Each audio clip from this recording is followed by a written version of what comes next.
દોસ્તો, નવું વર્ષ શરૂ થાય તે પહેલાં તમારા પર્સમાં આ એક નાનકડી વસ્તુ રાખી લો. મિત્રો, આટલા બધા પૈસા આવશે કે તમે સંભાળી નહીં શકો. તમારી ખિસ્સા ક્યારેય ખાલી નહીં રહે. તમારા જીવનમાં ધન, ધાન્ય અને ઉન્નતિના માર્ગો ખુલશે. અને તમારા જીવનમાં ખુશીઓની ક્યારેય કમી નહીં રહે. હા મિત્રો, જુઓ, આજે હું તમારા માટે એક ખૂબ જ ગુપ્ત અને ચમત્કારી ઉપાય લાવ્યો છું. જો તમે નવું વર્ષ આવે તે પહેલાં આ કરી લીધું, તો નવા વર્ષમાં મિત્રો તમારા જીવનમાંથી દુઃખ, દર્દ, તકલીફ, કંગાલી અને ગરીબીનું નામોનિશાન મીટી જશે. આજની વિડીયો તમારા બધા માટે ખૂબ ફાયદાકારક થવાની છે. કારણ કે મિત્રો, આજે જે વિષય વિશે હું તમને કહેવાનો છું, તે વિષયની ચર્ચા કોઈ શાસ્ત્રમાં પણ નથી કરવામાં આવી. આ જે વસ્તુ છે મિત્રો, એટલી ગુપ્ત છે કે પ્રાચીન સમયમાં માત્ર કેટલાક ઋષિમુનિઓએ જ પોતાના શિષ્યોને કહી હતી. અને જુઓ, જો તમે આવનારા સમયમાં પોતાનું ભાગ્ય બદલવા માંગો છો, પોતાના ઘરની તકદીર બદલવા માંગો છો, તો આ એક નાનકડી વસ્તુ આજે જ લાવીને પોતાના પર્સમાં જરૂર રાખી લો. કારણ કે જે વાત હવે કહેવામાં આવી રહી છે તે સામાન્ય ઉપાય નથી મિત્રો. આ એવો ગુપ્ત ધન સંકેત છે જેને શાસ્ત્રોમાં સીધું સીધું નથી લખવામાં આવ્યું, પણ સંકેતોમાં છુપાવીને કહેવામાં આવ્યું છે. અને એ જ કારણ છે કે આ ઉપાય દરેકને ખબર નથી હોતી. મિત્રો, 2026 શરૂ થાય તે ઠીક પહેલાં, એટલે કે નવા વર્ષની પહેલી ઊર્જા આવે તે પહેલાં તમારે તમારા પર્સમાં એક નાનકડી વસ્તુ રાખવાની છે. પણ એ વસ્તુ શું છે, કેવી રીતે રાખવી, ક્યારે રાખવી, કેવા પ્રકારના પર્સમાં રાખવી અને તેનાથી તમારા જીવનમાં શું શું અસર પડશે, આ બધું એક એક કરીને સમજવું ખૂબ જરૂરી છે. નહીં તો આ ઉપાય નિષ્ફળ થઈ શકે છે અને તમારા જીવનમાં કંગાલી પણ આવી શકે છે. તો મિત્રો, વિડીયો શરૂ કરતા પહેલાં તમે બધા આ વિડીયોને લાઇક જરૂર કરી દેજો અને કોમેન્ટ બોક્સમાં જય મા લક્ષ્મી જરૂર લખી દેજો. મા લક્ષ્મી તમારી બધી મનોકામનાઓ પૂરી કરશે. હા, અને આ ઉપાયને લઈને જો તમારા મનમાં કોઈ શંકા હોય, કોઈ સવાલ હોય, તો તમે નિર્ભયપણે અમારી પાસે પૂછી શકો છો. અમે તમારા બધા સવાલોના જવાબ આપીશું. તો મિત્રો, હવે અમે સીધા તે વિષય તરફ આગળ વધીએ જે વિષય જાણવા માટે તમે બેચેન છો અને જે વિષય સાંભળવા માટે તમે આ વિડીયો ખોલ્યો છે. સૌથી પહેલાં મિત્રો, તમારે આ સમજવું જરૂરી છે કે પર્સ માત્ર ધન રાખવાની વસ્તુ નથી. હા મિત્રો, ઘણા લોકો પર્સને શું સમજે છે કે પર્સમાં તો ફક્ત પૈસા રાખવામાં આવે છે, પર્સમાં માત્ર મા લક્ષ્મી જ ટકી રહે છે. પણ તમારી આ વિચારસરણી સંપૂર્ણપણે ખોટી છે. મિત્રો, હું તમને કહું છું કે પર્સ તમારી ધન ઊર્જાનું ઘર હોય છે. અને જેમ ઘરમાં અવ્યવસ્થા હોય તો લક્ષ્મી ટકતી નથી, તેમ પર્સમાં અવ્યવસ્થા હોય તો ધન રૂકતું નથી.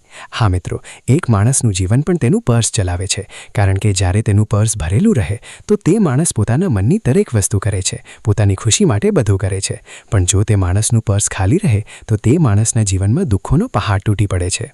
હા મિત્રો, જુઓ, પર્સ તમારી આર્થિક સ્થિતિનું પ્રતીક હોય છે. શાસ્ત્રોમાં કહેવાયું છે કે જે વ્યક્તિનું પર્સ ફાટેલું, ગંદુ, અસ્તવ્યસ્ત કે હલકું હોય તો ત્યાં ધન આવે તો છે પણ ટકતું નથી. હા મિત્રો, ઘણા લોકો એવા હોય છે કે વર્ષો સુધી જૂના ફાટેલા પર્સ વાપરે છે, પોતાની ખિસ્સામાં રાખીને ક્યાંય પણ ફરે છે. પણ અમારા શાસ્ત્રો શું કહે છે કે 2026 શરૂ થાય તે પહેલાં સૌથી પહેલી શરત એ છે કે તમારે તમારું જૂનું, ફાટેલું, વધુ પડતું પાતળું કે પ્લાસ્ટિક જેવું પર્સ તરત જ બદલી નાખવું પડશે. અને પર્સ હંમેશા મધ્યમ કદનું હોવું જોઈએ, વધુ મોટું પણ નહીં અને ખૂબ નાનું પણ નહીં, જેથી ધન તેમાં આરામથી રહી શકે. અને રંગની વાત કરીએ તો સૌથી ઉત્તમ રંગ જે હોય તે ભૂરો એટલે ડાર્ક બ્રાઉન, કાળો, ડાર્ક મેરૂન કે ગાઢો વાદળી, આવા રંગનો પર્સ તમારે તમારી ખિસ્સામાં જરૂર રાખવું જોઈએ. હવે મિત્રો, બીજી વાત એ છે કે હલકા રંગ જેમ કે પીળો, સફેદ કે લાલ પર્સ ધનને રોકવામાં નબળા માનવામાં આવે છે. હવે ઘણા લોકોને આ વાતો મજાક લાગશે, પણ આ વાત તે જ સમજે છે જે અમારા ધર્મશાસ્ત્રોમાં વિશ્વાસ રાખે છે. હા મિત્રો, હું તમને કહું છું કે હવે આવીએ તે નાનકડી ગુપ્ત વસ્તુ પર, જે વસ્તુ જાણવા માટે તમે આ વિડીયો ખોલ્યો છે. પણ મારી તમારી પાસેથી એક વિનંતી છે મિત્રો કે તે ગુપ્ત વસ્તુ જાણ્યા પછી આ વિડીયો બંધ ન કરતા. કારણ કે જો તમે આ વિડીયો બંધ કરી દીધો તો તમારી કિસ્મત પણ બંધ થઈ જશે. કારણ કે તે ગુપ્ત વસ્તુના કેટલાક ગુપ્ત મહત્વ હું તમને કહીશ, કેટલાક ગુપ્ત સાવધાનીઓ કહીશ અને કેટલાક ગુપ્ત લાભ પણ કહીશ. તેથી ફક્ત ગુપ્ત વસ્તુ વિશે જાણી લીધું અને પછી વિડીયો છોડી દીધો તો તમારા કરતાં મૂર્ખ કોઈ નહીં હોય અને તમે ખૂબ પસ્તાશો. જો મિત્રો, તે નાનકડી ગુપ્ત વસ્તુ શું છે જે તમારે 2026 શરૂ થાય તે પહેલાં પર્સમાં રાખવાની છે?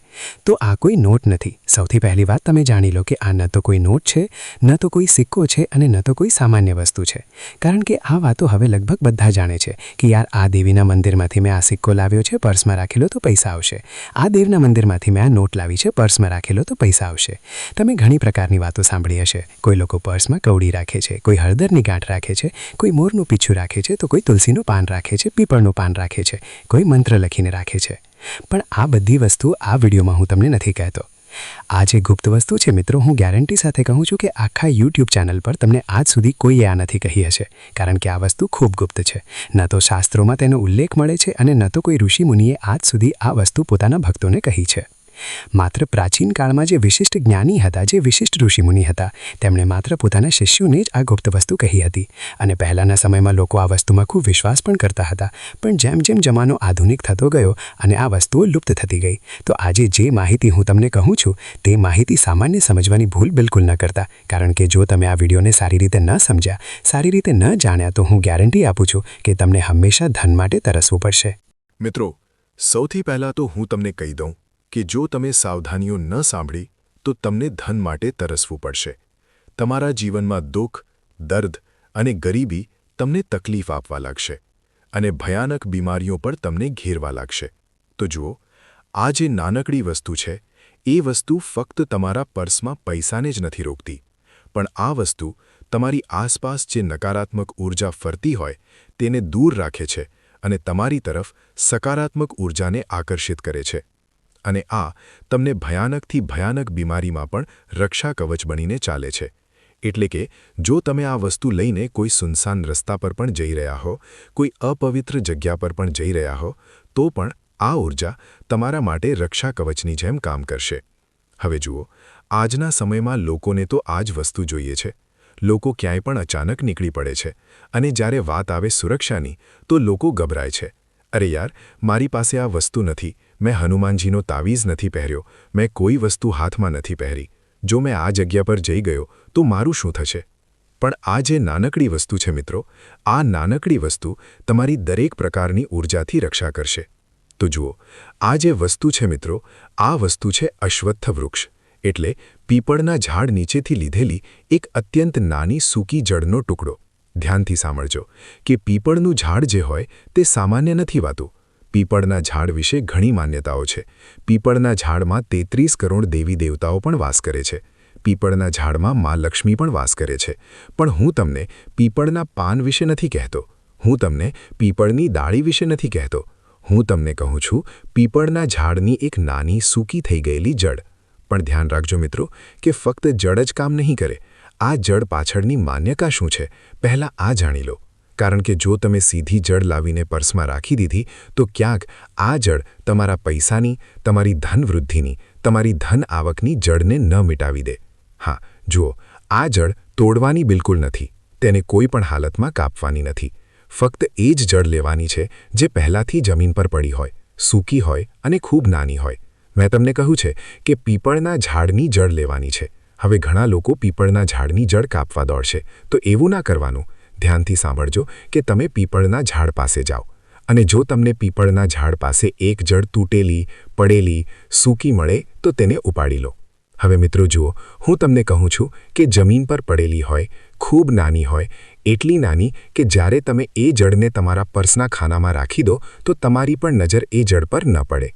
હા મિત્રો, યહીં તેનું રહસ્ય છે. પીપળનું વૃક્ષ શાસ્ત્રોમાં સાક્ષાત બ્રહ્મા, વિષ્ણુ અને મહેશનું સ્વરૂપ માનવામાં આવ્યું છે અને તેની જડો જીવનમાં સ્થિરતા, સુરક્ષા અને નિરંતરતાનું પ્રતીક હોય છે. જ્યારે આ નાની જડનો નાનો ભાગ પર્સમાં રાખવામાં આવે તો તે ધનને જડની જેમ જમા કરી દે છે, એટલે પૈસા આવે છે અને રોકે છે. હવે આ જડ તમારે ક્યારે રાખવી, કેવી રીતે રાખવી અને કયા રંગનું પર્સ લઈને તેમાં રાખવી એ બધું જાણવું તમારા માટે ખૂબ જરૂરી છે. કારણ કે ક્યાંક તમે જડ લાવી ગયા, તમે એ જડને કોઈ પણ પ્રકારના પર્સમાં રાખી દીધી અને એ વસ્તુ અસર ન બતાવીને નકારાત્મક અસર બતાવવા લાગી તો નુકસાન કોનું થશે? નુકસાન તમારું થશે. હવે ધ્યાન રાખજો મિત્રો કે જે આ નાનકડી વસ્તુ છે મેં તમને કહી છે, જડ, કયા ઝાડની જડ, પીપળના ઝાડની જડ, કેવી રીતે લાવવી અને શું કરવું, તે જડ લાવતી વખતે શું ન કરવું એ પણ મેં તમને કહ્યું છે. હવે સૌથી પહેલી વાત અહીં એ આવે છે કે જ્યારે આપણે આ જડ રાખીએ તો તે દિવસ કયો હોવો જોઈએ, આપણું પર્સ કયું હોવું જોઈએ. કારણ કે કેટલાક લોકો તો ચામડાનું પર્સ વાપરે છે, કેટલાક પ્લાસ્ટિકનું પર્સ વાપરે છે, પણ આજ સુધી ઘણા લોકો આ વાતોથી અજાણ છે કે આપણે કયું પર્સ વાપરવું જોઈએ અને કયું પર્સ વાપરવું ન જોઈએ. મિત્રો, જો હું તમને કહું છું કે તેને 2025ના અંતિમ શનિવારે કે 2026 શરૂ થાય તે ઠીક પહેલાં આવતા કોઈપણ શનિવારે રાખવું સર્વોત્તમ માનવામાં આવે છે. હવે શા માટે માનવામાં આવે છે? આ વાત તમારા માટે જાણવી ખૂબ જરૂરી છે. હવે તમારા મનમાં એક સવાલ આવતો હશે કે અરે ગુરુજી, ફક્ત શનિવારના દિવસે જ શા માટે રાખવાનું કહે છે? તો આ પણ તમે ધ્યાનથી સાંભળજો. જુઓ, જો તમે 2026 શરૂ થાય તે પહેલાં ન રાખી શકો તો કોઈ વાંધો નહીં. 2026 શરૂ થયા પછી જે પહેલો શનિવાર આવે તે શનિવારે પણ તમે તેને પર્સમાં રાખી શકો છો. હવે જુઓ, તમને કહું છું કે કોઈ પણ શનિવારે રાખવું સર્વોત્તમ માનવામાં આવે છે. શા માટે? કારણ કે શનિવાર કર્મ અને સ્થાયિત્વનો દિવસ છે. જ્યારે પણ આપણે કહીએ છીએ કે કંઈક ઉપાય કરી રહ્યા છીએ, કંઈક પૂજાપાઠ કરી રહ્યા છીએ, કે કોઈ શુભ કામ કરી રહ્યા છીએ, કે કોઈ નવી વસ્તુ ઘરમાં લાવી રહ્યા છીએ, તો શનિવારનો દિવસ સૌથી ઉત્તમ માનવામાં આવ્યો છે. હા મિત્રો, હું તમને કહું છું કે શનિવારના દિવસે સવારે સૂર્યોદય પહેલાં ઉઠીને સ્નાન કરવું. સ્નાન કર્યા પછી તમારું મન ખૂબ ચંચળાય છે, ઇધર ઉધરની વાતોમાં ઇધર ઉધરની જગ્યાએ વારંવાર જાય છે. પણ તમારે તમારું મન બિલકુલ શાંત રાખવું અને વધુ કોઈની સાથે વાત ન કરવી અને પર્સને પહેલાં સાફ કરવું. હા મિત્રો, તમારું જો પર્સ નવું લાવી રહ્યા હો તો ખૂબ સારી વાત છે, અને જો નવું પર્સ ન લાવી રહ્યા હો તો જૂના પર્સમાં પણ તમે તેને રાખી શકો છો, કારણ કે જૂના પર્સમાં પણ એક બરકત હોય છે જે સ્થાયી હોય છે. ઠીક છે, હું તમને કહું છું કે પર્સને સૌથી પહેલાં સાફ કરો. પર્સમાંથી જૂના બિલ, ફાટેલી નોટો, બેકાર કાગળ, કોઈનું ઉધાર લખેલું કાગળ બધું કાઢી નાખો. કેટલાક લોકોની આદત હોય છે કે લોકો પર્સમાં બિલ રાખે છે, ફાટેલી જૂની નોટો રાખે છે, જૂના સિક્કા રાખે છે, જે પર્સની બરકતને ખાઈ જાય છે, પર્સની બરકતને ખતમ કરી દે છે. તો આ બધી વસ્તુઓ કાઢી નાખો. તે પછી નાની પીપળની જળને તમારે ગંગા જળથી ધોઈ લેવી અને આ જળને 7 લાલ કે પીળા કપડાના ખૂબ નાના ટુકડામાં વીંટાળવી, એટલી નાની કે તે પર્સની અંદર છુપાઈ જાય. હવે મિત્રો, ધ્યાનથી સાંભળજો. આગળની વાત ખૂબ મહત્વની છે. હવે મિત્રો જુઓ, જ્યારે તમે જળને લાલ કે પીળા કપડામાં વીંટાળી દીધી તો વીંટાળ્યા પછી એટલી નાની વીંટાળવી કે તે પર્સની અંદર છુપાઈ જાય. પછી તેને તે ખાનામાં રાખો જ્યાં તમે સામાન્ય રીતે મોટી નોટો રાખો છો. હા મિત્રો, જુઓ, રાખતી વખતે મનમાં આ ભાવના રાખો કે મારું ધન સ્થિર રહે, મોટું રહે અને ક્યારેય કમી ના આવે. કોઈ મંત્ર બોલવો જરૂરી નથી, કારણ કે આ ઉપાય મંત્ર કરતાં વધુ નિયત અને ઉર્જા પર કામ કરે છે. હા મિત્રો, તમે વિચારી રહ્યા હશો કે ગુરુજીએ કોઈ મંત્ર નથી કહ્યો, ગુરુજીએ કોઈ વિશેષ શબ્દ નથી કહ્યા. તો જુઓ, વિશેષ શબ્દ અને મંત્ર કરતાં પણ વધુ આ નાની જળ છે. હા, હવે વાત કરીએ તેની અસરની. તો જુઓ, આ જળને સાચી રીતે રાખવાથી સૌથી પહેલી અસર એ થાય છે કે અચાનક ખર્ચાઓ પર નિયંત્રણ આવવા લાગે છે. કારણ કે જુઓ, ઘણીવાર તમે પણ તમારા જીવનમાં અનુભવ કર્યો હશે કે તમારા પર્સમાં પૈસા અત્યધિક માત્રામાં હોય છે, પણ તે પૈસા અચાનક ફિઝૂલ ખર્ચ થઈ જાય છે કે અચાનક એવા ખર્ચ આવી જાય જેના વિશે આપણે વિચારીએ પણ નહીં અને આપણને ખબર પણ ના પડે કે પૈસા ક્યાં નીકળી ગયા. તો પહેલી વાત એ જ છે કે આ અનાવશ્યક ખર્ચાઓ પર નિયંત્રણ મૂકવા લાગે છે. બેવજહ પૈસા સંપૂર્ણપણે નીકળવું બંધ થઈ જાય છે. બીજી અસર એ થાય છે કે ધન આવવાના નવા રસ્તા બને છે. જેમ કોઈ જૂના વ્યક્તિ સાથે સંપર્ક, કોઈ અવસર કે કોઈ એવો કામ જે પહેલાં અટકેલું હતું તે અચાનક ગતિ પકડી લે છે અને જે વ્યક્તિને આપણે પૈસા ઉધાર આપ્યા હતા તે વ્યક્તિ પાસેથી પણ પૈસા મળવા લાગે છે. તો આજના સમયમાં દરેક બીજા કે ત્રીજા વ્યક્તિને કર્જથી પણ તકલીફ છે. કાં તો તે કર્જ લઈને પરેશાન છે, કાં તો કર્જ આપીને પરેશાન છે. તો જુઓ, આ જે જળ છે તે કર્જને પણ ખૂબ જલ્દી મિટાવે છે. અને ત્રીજી અને સૌથી મોટી અસર એ થાય છે કે મનમાં જે સતત કમીનો ડર રહેતો હોય તે ધીરે ધીરે ખતમ થવા લાગે છે. જેમ પૈસાની કમી, ખુશીઓની કમી. તો આ જે કમી નામનો શબ્દ છે તે આ શબ્દને સંપૂર્ણપણે દૂર કરી દે છે. અને જેમ જ ડર જાય છે તેમ ધનની ઊર્જા આપોઆપ આકર્ષિત થવા લાગે છે. આ ઉપાય અમીર બનવાનો નથી. આ ઉપાય તમે વિચારો છો કે કરોડપતિ બનવા માટે કરી રહ્યા છો, લખપતિ બનવા માટે કરી રહ્યા છો તો નહીં, પણ ગરીબીની ઊર્જાને તોડવાનો ઉપાય છે. કારણ કે જો તમે ગરીબીની ઊર્જાથી બહાર નીકળી જશો તો તમારા જીવનમાં આપોઆપ ધન, સુખ, સમૃદ્ધિની વર્ષા થવા લાગશે. હવે કેટલીક સાવધાનીઓ પણ એટલી જ જરૂરી છે. જેટલું તેની અસર જાણવી જરૂરી હતી, જેટલી તેની રૂપરેખા જાણવી જરૂરી હતી. હવે જુઓ, આ જળ રાખ્યા પછી ક્યારેય પણ પર્સ જમીન પર ન રાખવું. કેટલાક લોકોની આદત હોય છે કે પર્સને જમીન પર ફેંકી દે કે પર્સને ક્યાંય પણ અપવિત્ર જગ્યા પર રાખી દે. તો એવું ન કરવું. જુઓ, ક્યારેય પર્સ જમીન પર ન રાખો, પર્સને પગથી ન છોડાવો અને પર્સની ઉપર બેસવું ન જોઈએ. કેટલાક લોકો એવા હોય છે કે પાછળની ખિસ્સામાં પર્સ રાખે છે અને તેના ઉપર જ બેસી જાય છે. તો આ સંપૂર્ણપણે ખોટું છે. આનાથી તમે તે જળનો તો અપમાન કરો જ છો, સાથે તે લક્ષ્મીનો પણ અપમાન કરો છો જે તમારા પર્સમાં વિરાજમાન છે. પર્સને પગથી ન છોડાવો અને પર્સમાં ક્યારેય ખોટા કાગળ, તમાકુ મસાલા કે પાન મસાલા કે કોઈ પ્રકારની નકારાત્મક વસ્તુ ન રાખવી. કેટલાક લોકો એવા હોય છે જે પર્સની અંદર પોતાનો ગુટકા, તમાકુ એવી નકારાત્મક વસ્તુઓ રાખે છે. તો આ બધી વસ્તુઓ તે જડ પર ખૂબ નકારાત્મક અસર કરે છે. હવે નકારાત્મક વસ્તુઓ નકારાત્મક અસર કરશે તો સ્વાભાવિક છે કે જીવનમાં ધનની કમી તો થશે જ. જુઓ, હું તમને કહું છું કે પર્સમાં એક પણ ફાટેલી નોટ ન હોવી જોઈએ, કારણ કે ફાટેલી નોટ તૂટેલા ધનનો સંકેત આપે છે, અને જો ફાટેલી નોટ રાખો છો તો તેનાથી ધનની જે સ્થાયી ઉર્જા હોય તે તૂટી જાય છે.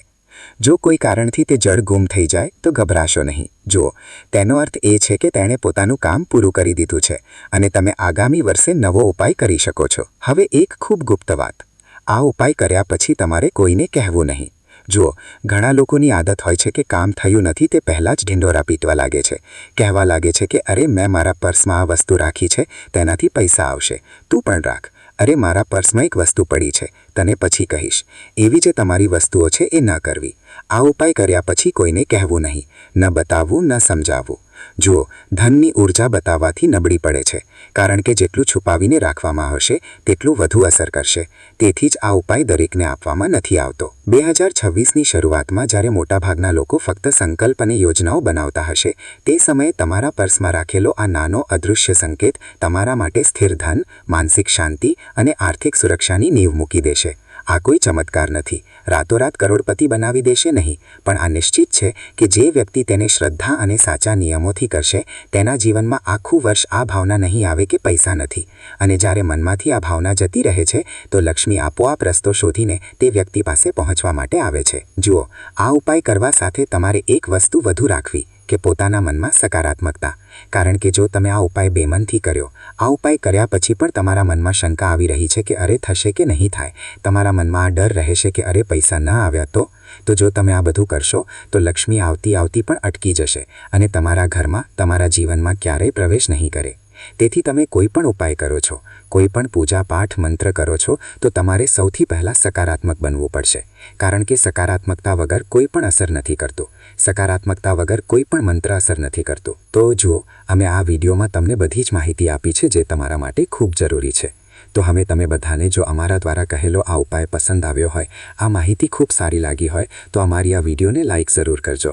અને જો તમારા મનમાં પણ કોઈ સવાલ ચાલી રહ્યો હોય, કોઈ શંકા હોય તો નિર્ભયપણે કમેન્ટ બોક્સમાં અમને પૂછજો. અને જો તમે અમારી ચેનલને હજુ સુધી સબસ્ક્રાઇબ નથી કરી તો અમારી ચેનલને સબસ્ક્રાઇબ કરીને અમારી સાથે હમણાં જ જોડાઈ જાઓ.